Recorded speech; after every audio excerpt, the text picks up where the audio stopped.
Je vais vous confesser quelque chose que je n'aurais probablement pas dû faire, et que j'ai fait quand même parce que je n'avais pas les informations que j'ai aujourd'hui. Il y a 4 ans, j'ai acheté un billet Paris-New York pour 840 €. Aller-retour, classe économique, compagnie classique. Je pensais avoir fait une bonne affaire. Le prix m'avait semblé raisonnable, la date me convenait, et j'avais validé sans trop réfléchir parce que j'avais peur que le prix monte encore. 2 semaines plus tard, en discutant avec un collègue qui avait effectué exactement le même trajet, sur exactement la même compagnie, avec 2 jours d'écart par rapport à mon vol, j'ai appris qu'il avait payé 420 €, la moitié.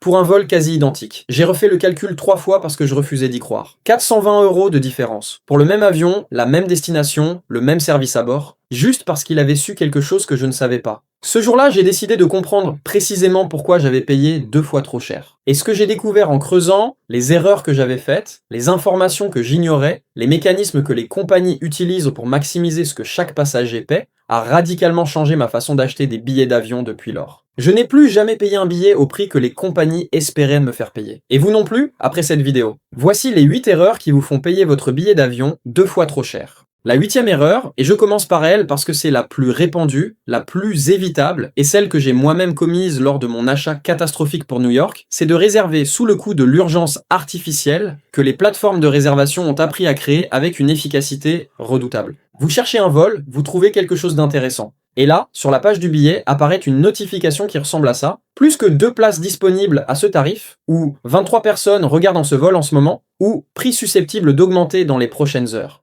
Vous sentez la pression monter. Vous pensez que si vous ne réservez pas maintenant, vous allez rater ce prix et le retrouver 2 fois plus cher demain. Et vous cliquez sur acheter, souvent sans avoir pris le temps de comparer, sans avoir vérifié les dates alternatives, sans avoir regardé si d'autres compagnies proposaient mieux. Ce que j'ai appris depuis, cette urgence est presque toujours artificielle. Le compteur de places disponibles ne reflète pas la disponibilité réelle du vol, il reflète le nombre de places disponibles dans cette classe tarifaire précise, parmi les nombreuses classes tarifaires différentes que la compagnie gère sur ce vol. Quand ces 2 places de sont parties, d'autres places à des prix différents apparaissent, parfois plus chères, parfois pas. Et le compteur de personnes qui regardent le vol en même temps que vous est un outil marketing dont la précision et la pertinence n'ont jamais été vérifiées de façon indépendante. Ce que je fais maintenant quand je vois ces notifications d'urgence, je ferme l'onglet, je reviens le lendemain. 9 fois sur 10, le vol est toujours disponible au même prix ou à un prix similaire. Et cette nuit supplémentaire de réflexion m'a plusieurs fois permis de trouver une option meilleure que celle sur laquelle j'étais sur le point de cliquer sous pression. La 7e erreur, celle qui me fait légèrement grimacer quand j'y repense parce que c'est l'erreur du voyageur qui pense faire attention et qui se fait quand même avoir, juste différemment. Vous comparez les prix. Vous utilisez un comparateur, Skyscanner, Google Flights, Kayak, vous trouvez le moins cher. Vous cliquez dessus. Et vous réservez sur la plateforme intermédiaire qui vous a proposé ce prix, sans aller vérifier sur le site direct de la compagnie si le même billet n'y est pas disponible moins cher ou avec de meilleures conditions. C'est l'erreur du voyageur qui utilise correctement les comparateurs mais qui ne fait pas la dernière vérification qui change tout. J'ai découvert cette réalité lors d'un voyage professionnel à Amsterdam. J'avais trouvé un billet à 210 € sur un comparateur, j'avais cliqué pour réserver et j'avais atterri sur la page de la compagnie aérienne qui proposait le même billet à 185 € sur son propre site, avec en plus une politique d'annulation plus flexible et des miles crédités sur mon compte de fidélité. 25 € de différence sur un billet de 200 €, c'est plus de 12% d'économie pour 2 minutes de vérification supplémentaire. Les compagnies proposent parfois des tarifs exclusifs sur leur propre site parce qu'elles évitent ainsi les commissions qu'elles versent aux comparateurs. Des commissions qui peuvent représenter entre 5 et 15% du prix du billet selon les plateformes. Cette économie, elles peuvent choisir de la répercuter sur le prix affiché sur leur site direct. Pas toujours, mais suffisamment souvent pour que la vérification vaille systématiquement le coup. Comparateur pour trouver, site direct pour acheter. C'est la règle que j'applique depuis. La 6e erreur, celle dont l'impact financier est probablement le plus important de toute cette liste, et dont la correction seule peut représenter des économies de plusieurs centaines d'euros sur un seul billet. Vous voulez partir le samedi, vous cherchez des vols pour le samedi. Vous trouvez des prix élevés, vous vous dites que c'est le prix pour voyager en période populaire, et vous réservez le samedi parce que c'est le jour qui vous arrange. Ce que vous n'avez pas fait, c'est regarder ce que donnaient les prix pour partir le jeudi ou le vendredi, arriver à destination 2 jours plus tôt, et profiter d'un week-end supplémentaire sur place en ayant payé significativement moins cher. Les prix des billets d'avion ne sont pas uniformes sur la semaine, ils suivent des patterns précis liés à la demande et ces patterns sont documentés et mesurables. Le samedi et le dimanche sont statistiquement les jours les plus chers pour les départs loisirs parce que tout le monde veut partir en week-end. Le mardi et le mercredi sont statistiquement les jours les moins chers parce que la demande est la plus basse ces jours-là. Sur un Paris-New York, la différence entre un départ le samedi et un départ le mardi peut atteindre 200 à 300 euros. Pour le même avion, la même destination, le même service. Google Flights a une fonctionnalité que j'utilise systématiquement depuis que je l'ai découverte, la vue grille de prix, qui affiche en un seul écran le prix du même trajet sur plusieurs semaines consécutives,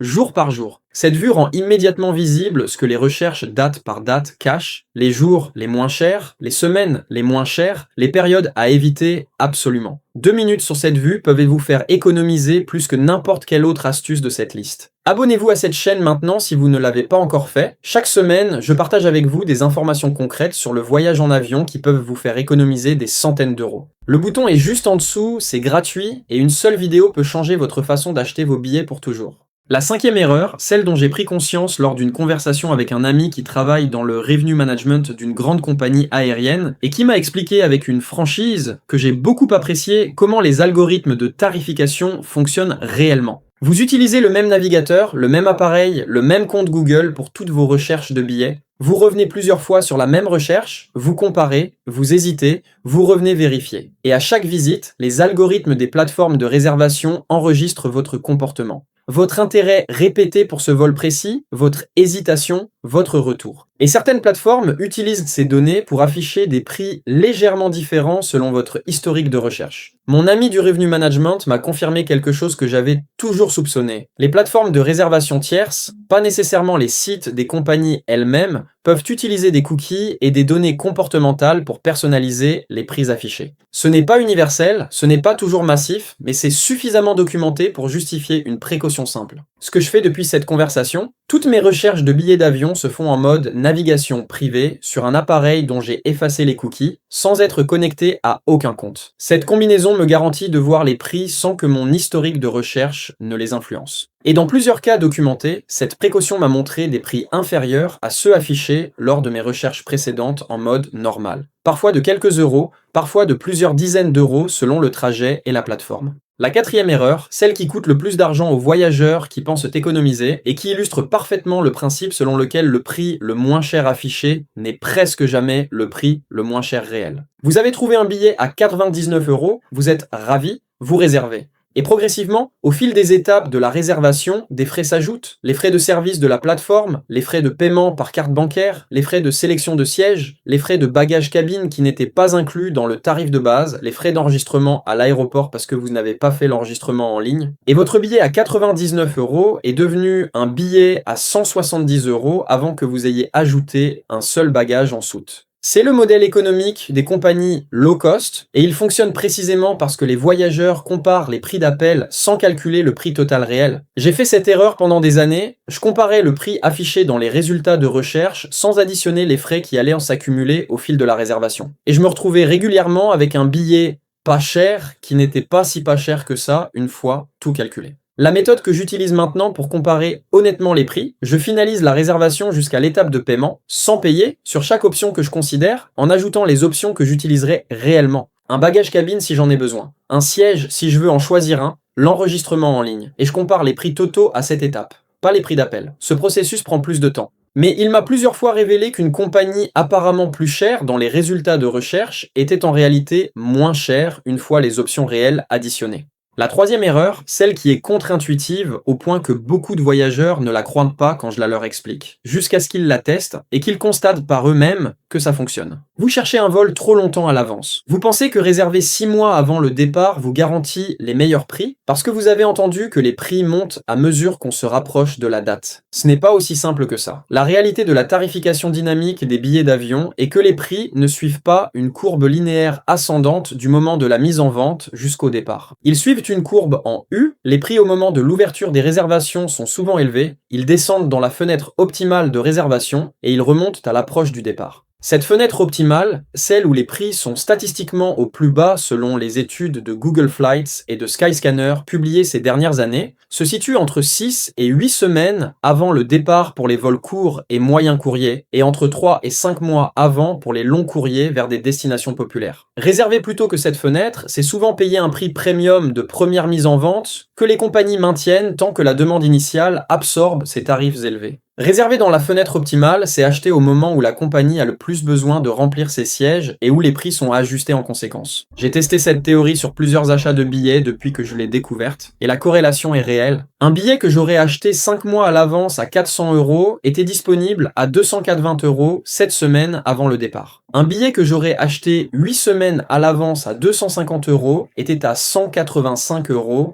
6 semaines avant. La fenêtre optimale existe et la connaître peut vous faire économiser entre 20 et 40% sur certains billets. Pour ne rater aucun de mes conseils sur les billets d'avion et les économies de voyage, abonnez-vous à cette chaîne. Je partage chaque semaine des informations concrètes issues de ma propre expérience et de mes recherches sur l'industrie aérienne. Votre abonnement m'aide vraiment à continuer ce travail et je l'apprécie sincèrement. La deuxième erreur, celle qui m'a coûté le plus d'argent sur la durée, pas sur un seul billet mais sur des dizaines de billets accumulés pendant des années, et que j'aurais pu éviter si quelqu'un m'avait expliqué comment fonctionnent vraiment les programmes de fidélité des compagnies aériennes. Je cumulais des miles depuis des années. Des miles sur ma compagnie habituelle, des miles sur les cartes bancaires partenaires, des miles sur les hôtels du réseau.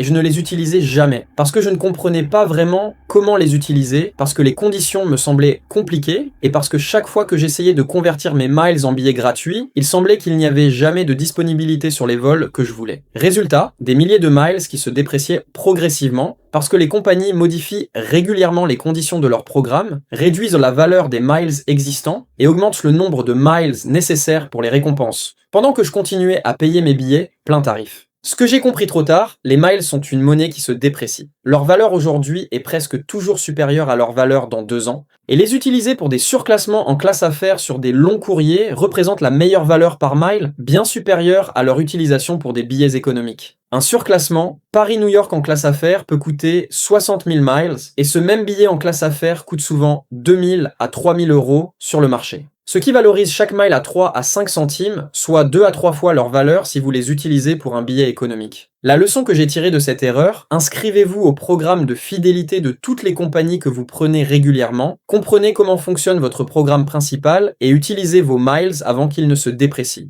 Pas en attendant l'occasion parfaite qui n'arrive jamais. Et la première erreur, celle que je place en numéro 1 de cette liste parce que c'est la plus coûteuse, la plus répandue, et celle dont la correction représente à elle seule la différence entre payer son billet au prix normal et le payer 2 fois trop cher, c'est de ne pas utiliser les alertes prix. Voici ce que j'observe chez les voyageurs qui paient systématiquement trop cher leur billet d'avion. Ils cherchent un vol quand ils ont décidé de voyager, ils regardent les prix disponibles à ce moment précis, et ils achètent parmi ce qu'ils voient, sans avoir suivi l'évolution des prix sur les semaines précédentes, sans savoir si le prix actuel est haut ou bas par rapport à la moyenne historique de ce trajet, et sans avoir mis en place un système qui les aurait alertés quand le prix était au plus bas. C'est exactement l'erreur que j'ai commise lors de mon billet Paris-New York à 840 €. J'avais cherché au mauvais moment, j'avais acheté au mauvais moment et je n'avais aucun moyen de savoir que le prix allait baisser significativement quelques semaines plus tard parce que je ne suivais pas l'évolution des prix. Les alertes prix changent fondamentalement cette dynamique. Google Flights permet d'activer une alerte en un clic sur n'importe quel trajet. Vous recevez une notification par email dès que le prix descend en dessous d'un seuil ou simplement dès qu'il baisse significativement.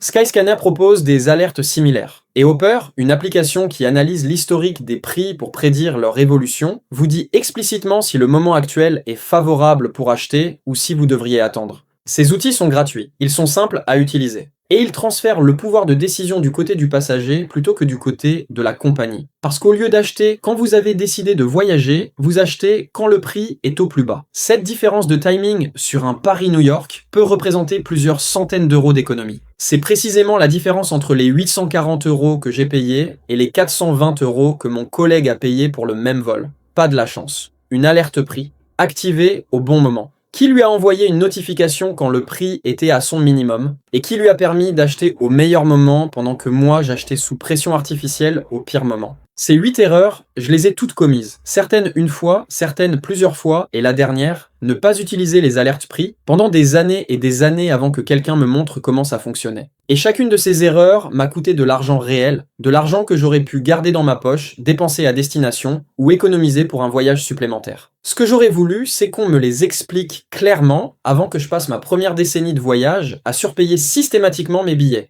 Ce n'est pas de la faute des compagnies aériennes, elles font leur métier qui est de maximiser leurs revenus. C'est simplement un manque d'information de mon côté. Et cette information, vous l'avez maintenant. Les 8 erreurs, leurs conséquences. Et ce que vous pouvez faire à la place. La prochaine fois que vous achetez un billet d'avion, prenez 2 minutes de plus, vérifiez le site direct de la compagnie après le comparateur. Regardez les dates alternatives sur la grille de prix Google Flights, activez une alerte si vous n'êtes pas pressé, et achetez en mode navigation privée sans vous laisser presser par les compteurs d'urgence. Ces 4 gestes supplémentaires peuvent vous faire économiser des centaines d'euros sur un seul voyage, et sur une vie de voyageur, c'est une somme qui mérite vraiment qu'on en parle. Si cette vidéo vous a appris quelque chose, laissez un pouce bleu. Ça m'aide vraiment et ça me dit que ce travail en vaut la peine. Abonnez-vous pour ne rater aucune de mes prochaines vidéos. Et dites-moi en commentaire, quelle est la plus grosse somme que vous ayez payée pour un billet d'avion que vous avez regretté après coup? Je lis tous les commentaires et certaines de vos réponses vont probablement m'inspirer directement la prochaine vidéo. À très vite.